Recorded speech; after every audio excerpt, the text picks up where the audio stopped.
Different narratives ఈ రోజు ఇది వస్తుంది, రేపు అది వస్తుంది. అదొక సాంగ్ ఉంది చూడండి మీరు, ఒకటి గుర్తుల గుర్తుంచుకో రామక అనే పాట. అరే ఎంత అది వైరల్ అయిపోయింది సాంగ్. ఈ గాసిప్ని, కాంగ్రెస్ గాసిప్ని నెట్టేసింది. కాంగ్రెస్ వస్తుందట, చెయ్యి వస్తుందట కదా, దాన్ని అసలు ఏ మారుమూల ప్రాంతంలో కూడా ఈ చూసుకుంటే ఎంజాయ్ చేస్తారు జనం. సో గులుగుడు ఎట్లున్నా గుసగుసలు మాత్రం చాలా ఉన్నాయి కదా. చాలా ఉన్నాయి. అంటే ఈసారి నేను చెప్తున్నాను కదా మీకు, బ్యాండ్ పెడితే 18% నుంచి ఈ 18% కారణంగా లాస్ట్ ఇయర్ 18% ఏదైతే ప్రో ఇన్కంబెన్సీ ఉండిందో అదంతా vocal segment one side TRS వైపు ఉండింది కదా, ఆ సెగ్మెంట్ అంతా కాంగ్రెస్ పార్టీ సీరియస్గానే ప్లాన్ చేసింది. యాక్చువల్గా వాళ్ళు ఈసారి క్రాక్ చేయాలనే ఉద్దేశంతోనే చేశారు, వాళ్ళు ప్రయత్నం స్టార్ట్ చేశారు. క్యాండిడేట్ల సెలక్షన్ కూడా చాలా పర్ఫెక్ట్ సెలక్షన్ చేశారు వాళ్ళు.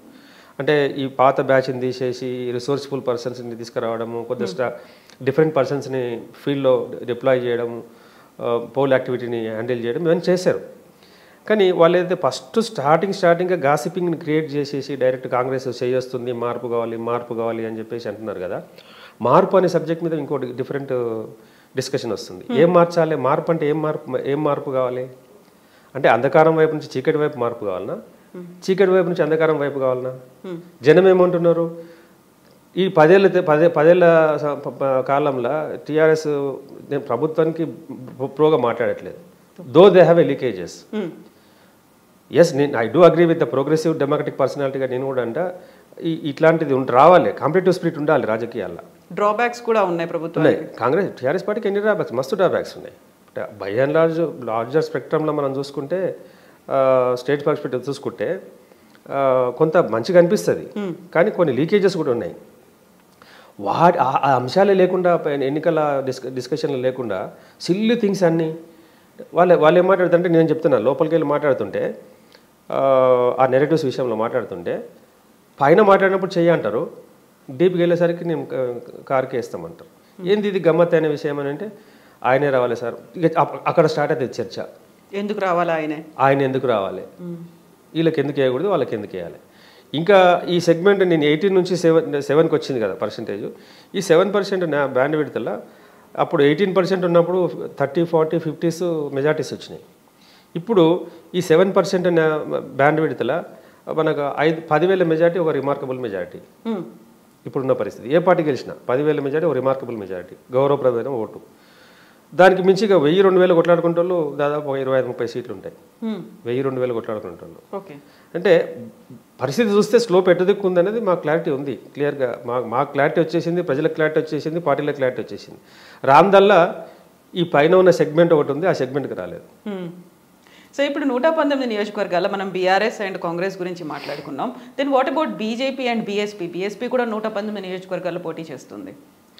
బీఎస్పీ బై అండ్ లార్జ్ రాష్ట్ర వ్యాప్తంగా 2.1% నుంచి అరౌండ్ 3%కి స్టేక్ పెరిగిందండి బీఎస్పీ. చాలా ఏరియాస్లో ప్రోగ్రెసివ్ రిజర్వ్డ్ అసెంబ్లీ కాన్స్టిట్యున్సీలో progressive Dalit vote, Bahujan vote కొంత కన్సాలేషన్ జరుగుతుంది. కానీ ప్రముఖంగా కనిపిస్తున్న పోటీకి బీఎస్పీ సంబంధించి మనకు సిర్పూర్ కాగజ్ నగర్లో అండ్ పెద్దపల్లిలో కనిపిస్తుంది. పెద్దపల్లి దాసరి శిరీష్ అనుకుంటే అమ్మాయి పేరు, అమ్మాయికి చాలా గట్టిగా ఫైట్ చేస్తాం. మంచి రిసోర్స్ఫుల్ పర్సన్, ఆర్థిక వనరులు కూడా బాగున్నాయనే పేరు ఉంది. సిర్పూర్ కాగజ్ నగర్లో కోనేరు కోనప్ప చాలా ఈజీగా నల్లేరు మీద నడికే అనుకున్నాను అక్కడ ఆయనకి, కానీ కొద్దిగా is facing tough times with Praveen Kumar. So ఆ తర్వాత ఆలంపూర్లో కొంత సెగ్మెంట్ వాళ్ళ బ్రదర్ పోటీ చేస్తుంటే అక్కడ కొంత కనిపిస్తుంది. ఇంకా కొన్ని అక్కడక్కడ కొన్ని ఏరియాస్లో పటాన్ చెరువులో కూడా ముదిరాజ్ సెగ్మెంటు నీలం మధుకు పడుతుంది అని అనుకుంటున్నారు అక్కడ. బట్ క్యాస్ట్ బేసిస్లో అది ఇంత అవుతుందా లేదంటే, నీలం మధుకు చిన్న ప్రాబ్లం ఏమొచ్చిందంటే, ఆయన ఇంకోటి గెలుపు కోసం పనికొస్తుంది ఆయన పోటీ తప్ప ఆయన గెలవడానికి కనిపించట్లేదు మాకు. మేము వర్క్ చేస్తున్నాం అక్కడ. కాకపోతే దో I'm belongs to that community అనిపిస్తుంది కదా ఒక్కోసారి. ఆయనకు ఇంకో మైనస్ పాయింట్ ఏంటంటే, టికెట్ కోసమే కాన్సన్ట్రేట్ చేసినంత ప్రచారం మీద పెట్టలేదు. స్ట్రాటజిక్గా బాగా ట్రెండింగ్లోకి వచ్చిండు ఒకనొక దశలో, కాకపోతే ఫాస్ట్గా పార్టీలు మారింది అనేది ఒకటి ఉంది.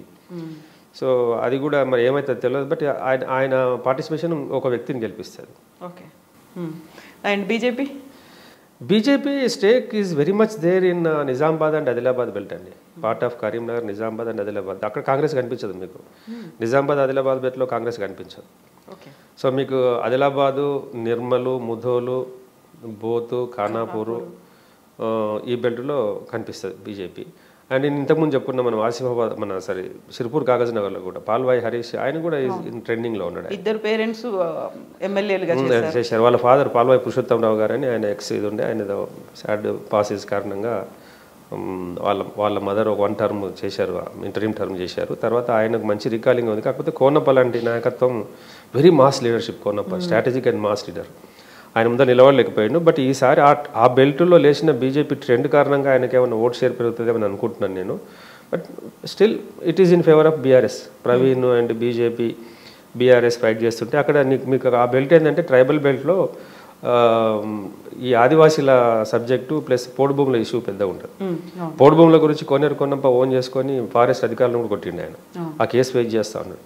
అక్కడ ఆ ఆదివాసీ సెగ్మెంట్ కోనప్ప కొద్దిగా సపోర్టివ్గా ఉంటుంది. సో దాంతో ఆయన వస్తాడు అనేది ఒక నెరేటివ్ అక్కడ లోపల ఇంటర్నల్గా కనిపించే అంశం. సో ఓవరాల్గా చూసుకుంటే బీజేపీ ఆదిలాబాద్ నిజామాబాద్ పార్లమెంట్లలో ఉంటుంది. కోరుట్లలో ధర్మపురి అరవింద్ పోటీ చేస్తున్నాడు. ఫైట్ ఉంది. But still we can say is going to crack. Jagtial కోరుట్లలో బాగా కనిపిస్తుంది. Even Balkonda Armur Nizamabad rural urban. Nizamabad అర్బన్లో BJP and BRS candidate 1-on-1 fight చేసుకుంటున్నారు. నిజామాబాద్ రూరల్లో మళ్ళీ 1 సైడ్ ఉంది. ఇంకా అటు నుంచి ఇటు వస్తే కామారెడ్డి సైడ్ వస్తే కామారెడ్డిలో కూడా బీజేపీ క్యాండిడేట్ సెకండ్ బెస్ట్లో ఉన్నాడు. So Congress party is almost 3rd place. అవునా, నేను ఇదే ముగ్గురు గురించి అడుగుదాం అనుకున్నాను. కేసీఆర్, ఈటెల, రేవంత్ రెడ్డి ముగ్గురు 2 ప్లేసుల నుంచి పోటీలో చేస్తున్నారు. ఎట్లున్నది అక్కడ కండిషన్ అనేది? అంటే కేసీఆర్ గారికి 2 సీట్లు క్లియర్ అని అనిపిస్తున్నాయి. ఓకే.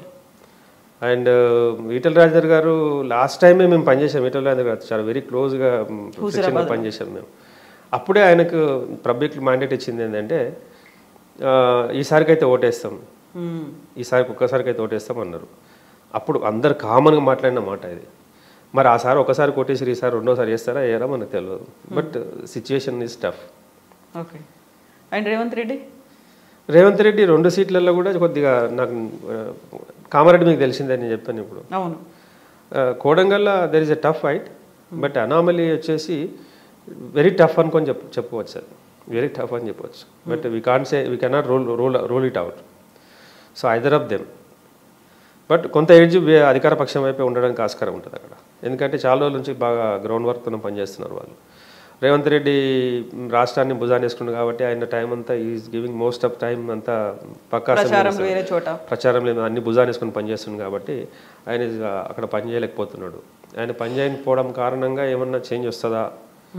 కొద్దిగా వెదర్ అయితే మాత్రం అక్కడ పొలిటికల్ అట్మాస్ఫియర్ మాత్రం చాలా హాట్గా ఉంది. 1-on-1 ఉంది, నువ్వా నేను అన్నట్టు ఉంది. కొంత ఎడ్జ్ బీఆర్ఎస్కి ఉంది.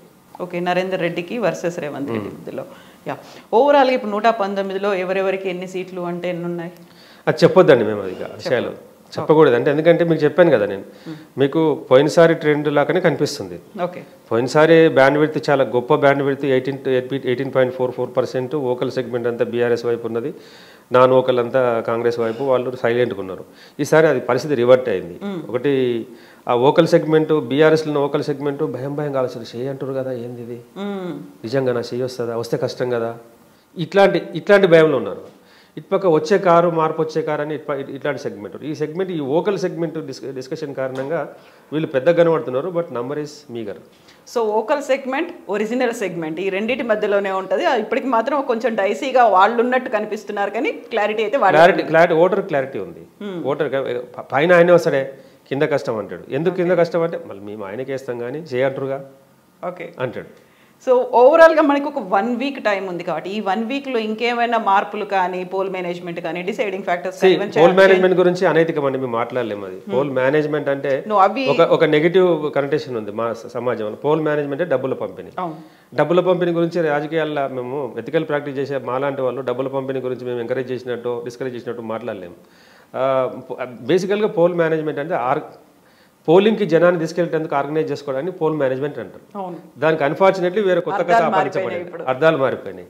సో దాంట్లో 2 దిట్టలే, ఎవరు బలం ఎంత ఉంటే వాళ్ళకు. మూడోది కూడా ఉంది కదా, బీజేపీ కూడా ఉంది. బట్ ఎన్ని ప్యాకెట్స్లో ఉన్నది అనేది ఇంపార్టెంట్ అవుతుంది. ఇప్పుడు అర్బన్లో ఉన్న పార్టీ రూరల్కి పోయింది, రూరల్ పార్టీ అర్బన్కి వచ్చింది. ఇప్పుడు వీళ్ళు అర్బన్ని క్యాప్చర్ చేయడానికి వాళ్ళు చేస్తున్న ప్రయత్నం ప్రయత్నం చేస్తూ ఉన్నారు. రూరల్లో కూడా ఉన్న ఏరియాలో సస్టైన్ చేసుకోవడానికి ప్రయత్నం చేస్తున్నారు. All the very best of luck for them also. So పార్టీలను పక్కన పెడితే వోకల్ అండ్ ఒరిజినల్ మధ్యలో టఫ్ ఫైట్ అనేది అనుకోవచ్చు. అది డిసైడింగ్ ఫ్యాక్టర్స్ ఏముంటాయి అంటే ఇంతలా లేచిన ఈ గాలి ఏదైతే ఉందో అది ఓటు కింద కన్వర్జ్ అవుతుంది అనేది ఇంకా లెట్స్ వెయిట్ అండ్ సీ. ఇంకొక 1 వీక్ ఉంది. థ్యాంక్ యూ సో మచ్ అండి. Thank you.